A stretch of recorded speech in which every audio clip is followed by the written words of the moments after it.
There was days where we all wanted to give up, but we couldn't. They could not give up because Lisa and Chris Kukek knew their son Zach didn't want to. He was always smiling. He loved sports and had a great sense of humor. At age 11, he was diagnosed with a rare form of leukemia. He received a bone marrow transplant and was pronounced cancer-free. But then graft versus host disease took control. And he suffered with that for 3.5 years. The disease spreads when donor marrow attacks the recipient. Days in the hospital turned into months, and Lisa spent most of her time at Zach's bedside. For those 4.5 years, I think she didn't stay overnight maybe 3 times. And it was like pulling teeth to push her those 3 times. And it's funny, a lot of times the staff wouldn't even start things unless they knew Mom was going to be there. Zach's younger sister, Ariana, would visit and make him feel better by telling jokes. Knock, knock. Who's there? An African cow. Moo. The doctors and nurses did everything they could to help Zach get better. Zach had a really tough bacterial infection that they just couldn't get rid of. And so it was one antibiotic that they had to use that nobody's ever used on any of their kid population before. So, of course, they had to use it on Zach, and he did really well with it. And it did help.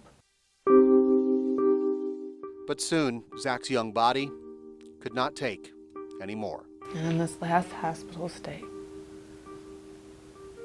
about a week before he passed, he was having another difficult time, and I looked at him, he looked at me, he said, Mom, my body's getting tired.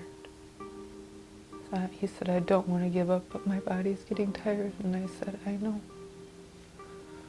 And I said, I'll be okay. I said, Chris and Ariana will be okay too.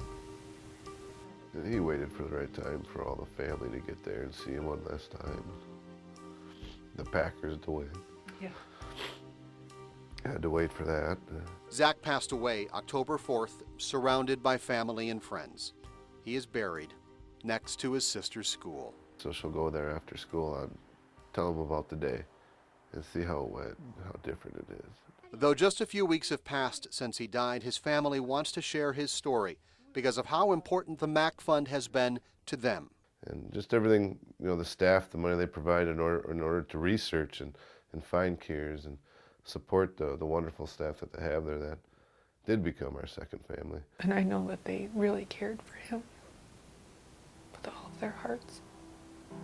And that means a lot to me. Lisa, Chris, and Ariana will always miss Zach.